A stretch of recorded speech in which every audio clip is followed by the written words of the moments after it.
بسم الله الرحمن الرحيم يا بني إسرائيل اذكروا نعمتي التي أنعمت عليكم وأوفوا بعهدي أوف بعهدكم وإياي فارهبون۔ ارشاد فرمایا یا بنی اسرائیل اذکروا نعمتی التی انعمت علیکم، اے بنی اسرائیل یاد کرو اس نعمت کو جو میں نے تم پر کی ہے۔ اللہ تعالیٰ کی وہ کون سی ایسی نعمت تھی جس کا تذکرہ یہاں پر فرمایا ہے کہ بنی اسرائیل خدا کی اس نعمت کو یاد کرو۔ یہ سورہ مائدہ میں آپ کو مل جائے گی، چھٹے پارے میں چلیے دیکھتے ہیں وہاں کہ اللہ نے کس نعمت کا ذکر کیا ہے۔ چھٹا پارہ سورہ مائدہ جہاں سے شروع ہو رہی ہے نا، اس میں دیکھیے سورہ مائدہ 5ویں سورت ہے اور اس کی آیت نمبر 20 آپ دیکھیے 20۔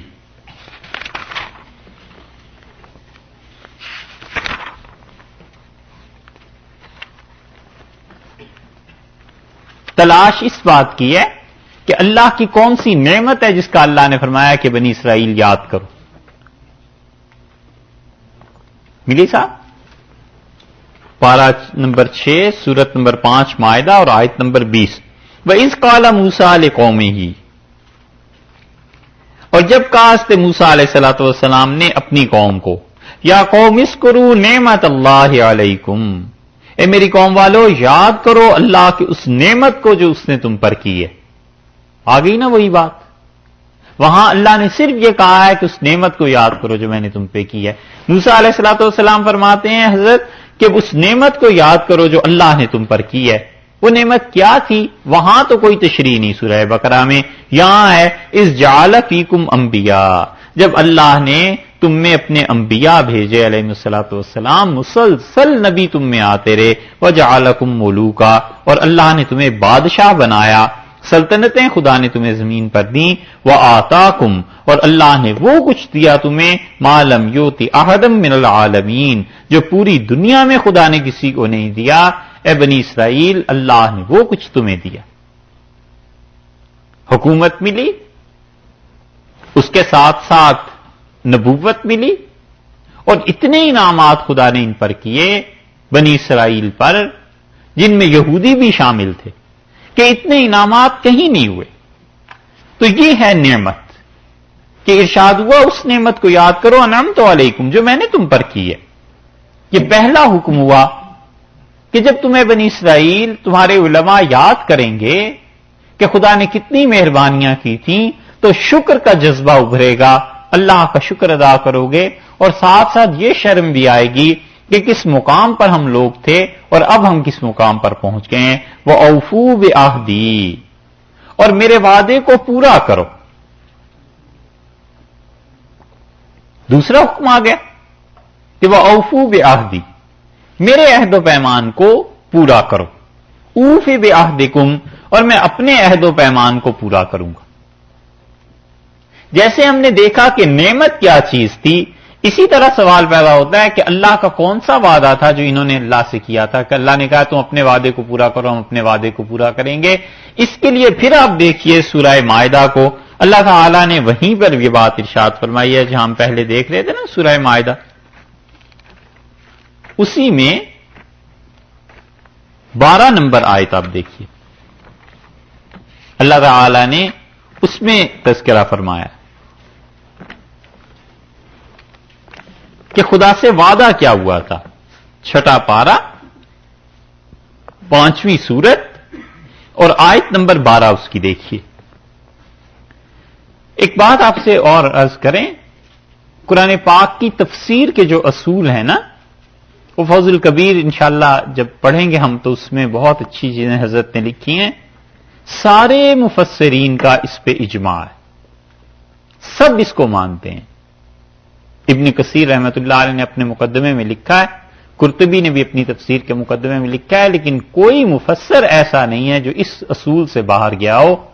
سب کہتے ہیں کہ قرآن پاک کی بہترین تفسیر وہ ہے کہ قرآن خود ہی ایک جگہ جو چیز بیان کرتا ہے اور دوسری جگہ اس کی تشریح کرتا ہے، تو قرآن کی جو تشریح کرتا ہے سب سے اچھی تفسیر یہ ہے۔ جیسے نعمت ایک جگہ ذکر کی نا کہ تم یاد کرو اللہ کی نعمت کو بنی اسرائیل، اب وہ کیا ہے؟ سورہ مائدہ نے اس کی تفسیر کی کہ نعمت یہ چیز ہے۔ اسی طرح اللہ نے فرمایا اپنے وعدے کو پورا کرو، اور ہم اپنے وعدے کو پورا کریں گے۔ اب یہ وعدہ کیا ہے؟ بجائے اس کے کہ ہم کہیں بھی اور جائیں، خود قرآن جو بتاتا ہے کہ وہ وعدہ کیا ہے، اس کو دیکھ لیجئے۔ فرمایا وَلَقَدْ أَخَذَ اللَّهُ مِيثَاقَ بَنِي إِسْرَائِيلَ، اور اللہ نے وعدہ لیا تھا، پکا وعدہ بنی اسرائیل سے۔ وہاں بھی بنی اسرائیل ہیں، یہاں بھی بنی اسرائیل۔ وہاں لفظ یہ آیا ہے کہ عہد کو پورا کرو، اور یہاں میثاق کا لفظ آیا ہے، یعنی پکا وعدہ جو تم نے کیا تھا اسے پورا کرنا ہے۔ اور اللہ نے کیا بنی اسرائیل سے وعدہ لیا تھا؟ وَبَعَثْنَا مِنْهُمُ اثْنَيْ عَشَرَ نَقِيبًا، اور ہم نے تم میں 12 نقیب نگران بھیجے۔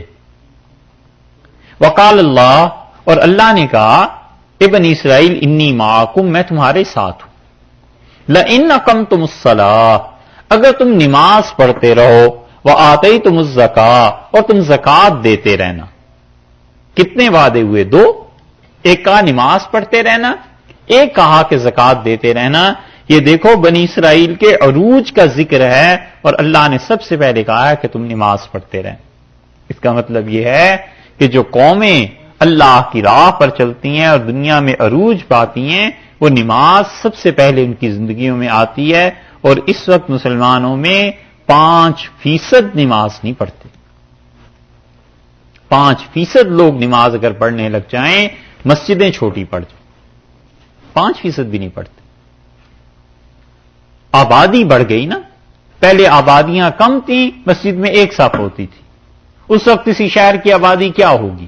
فرض کر لو 1 لاکھ ہوگی، تو اس وقت 2 صفیں ہوتی تھیں۔ اب وہی آبادی جب 5 لاکھ 10 لاکھ کو پہنچ گئی ہے تو مسجد میں 10 صفیں ہو گئی۔ آبادی بڑھنے سے لوگ بڑھ گئے ہیں، یہ تھوڑی ہے کہ پرسنٹیج میں مسلمانوں کی نمازیوں کی فرق بڑھ گیا۔ 5% نماز نہیں پڑھتے۔ اور آپ کا کیا خیال ہے قرآن پاک کو پڑھے لکھے، قرآن کا ترجمہ، تفسیر، تشریح، ان چیزوں کو پڑھے لکھے کتنے % مسلمان ہوں گے؟ 10% ہوں گے۔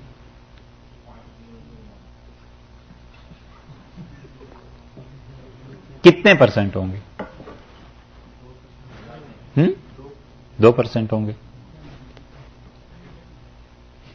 جتنے بھی ہوں، لیکن حالت یہ ہے تعلیم کی، خدا کے ساتھ تعلق کی اور سمجھنے کی، اور منصوبے خلافت قائم کرنی، اس سے کم بات ہی نہیں نا، یہی ہے نا۔ اور اللہ نے کہا ہم نے بنی اسرائیل سے وعدہ لیا، اور ہم نے ان سے کہا ایک بات تو نماز پڑھنی ہے، وآتیتم الزکاۃ، اور دوسری بات زکات دینی ہے، وآمنتم برسلی، تیسری بات یہ کہ تم میرے سارے رسولوں پر ایمان لاؤ، جتنے بھی گزر چکے ہیں۔ جب خدا نے یہ وعدہ لیا ہوگا تو اس وقت تک جتنے رسول گزر چکے تھے، اللہ نے کہا سب پہ ایمان لاؤ۔ وَعَزَّرْتُمُوهُمْ، اور تم میرے سارے رسولوں کی مدد کرو گے۔ کتنے وعدے ہو گئے؟ 4۔ وَأَقْرَضْتُمُ اللَّهَ قَرْضًا حَسَنًا، اور تم اللہ کو قرض دو گے، اچھا قرض دینا جس کو خدا تمہیں لوٹا دے گا۔ یہ 5 وعدے ہو گئے۔ اللہ نے فرمایا ہم نے بنی اسرائیل سے کہا کہ یہ 5 کام تم نے کرنے ہیں، اور میں کیا کروں گا؟ اب اللہ کی باری، اللہ تعالیٰ میں لا اکفرن عنکم سیئاتکم، ہم تمہارے گناہ معاف کر دیں گے۔ اور گناہوں کی وجہ سے جو سزائیں آتی ہیں قوموں پر، ظاہر ہے کہ وہ بھی معاف ہو جائیں گی۔ جب گناہ ہی معاف ہو گئے تو سزا بھی معاف ہوگی۔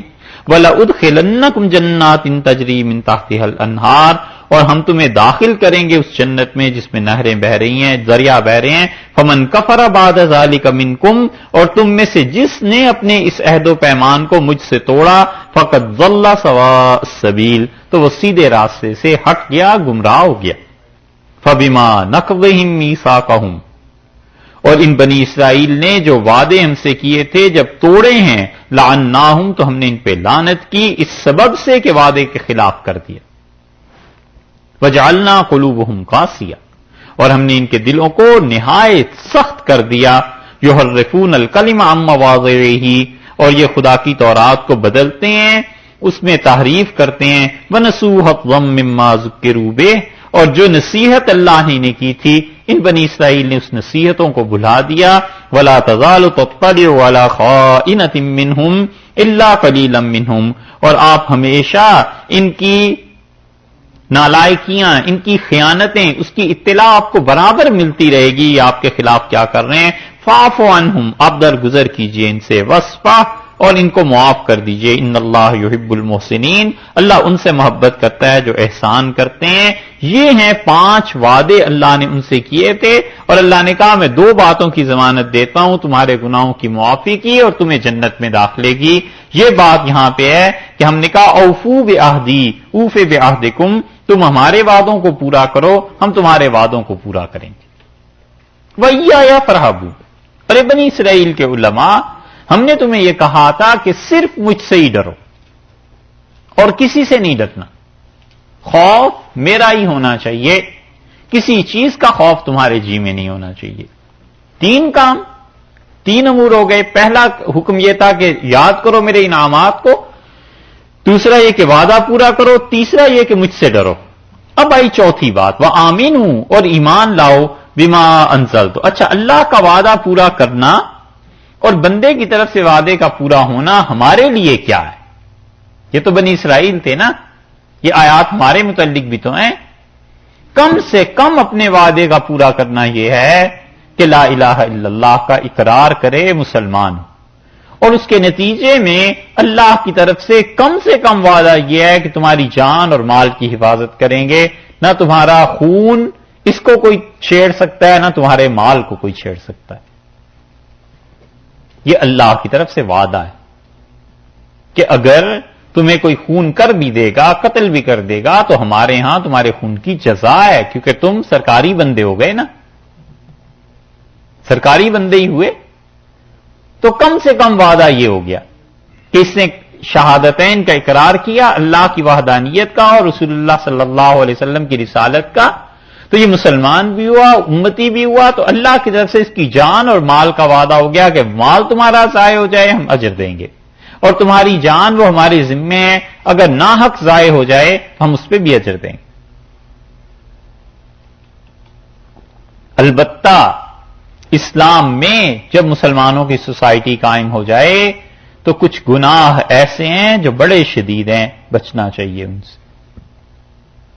رسول اللہ صلی اللہ علیہ وسلم نے فرمایا جس بستی میں ایک آدمی فاقے پہ لگ جائے، ایک آدمی فاقہ کرنے والا ہو، اللہ 40 دن کے لیے اس بستی سے اپنی امان کو اٹھا لیتا ہے، 40 دن کے لیے خدا ان سے ہٹ جاتا ہے. ایک فاقہ اتنا بڑا تغیر لاتا ہے، یہ جو ہم غور نہیں نہ کرتے. اور مسلمان اپنے پیسے کو عیاشیوں میں خرچ کرتے ہیں اور یہ نہیں سوچتے کہ میرے اس پیسے سے اگر میں اپنے نفس پہ قابو پا لوں تو کتنے گھروں میں غربت دور ہو سکتی ہے اور کتنے لوگ کھانا کھا سکتے ہیں. نتیجہ اس کا یہ نکلتا ہے کہ اللہ کی امان اٹھ جاتی. ایک گھر میں فاقہ ہو جائے. ابن ماجہ میں آیا ہے اللہ 40 دن کے لیے ان کی کوئی گارنٹی نہیں دیتا، اللہ کہتا ہے اب جو بھی تمہارے ساتھ ہو ایک جگہ فاقہ ہوگی. تو یہ اعمال خود مسلمانوں کے ایسے خراب ہو گئے ہیں، وگرنہ اللہ کے وعدے تو پورے ہوتے ہی ہیں. اس لیے ارشاد یہ ہمارے متعلق بھی ہے کہ تم اپنے وعدوں کو پورا کرو، ہم اپنے وعدے کو پورا کریں گے.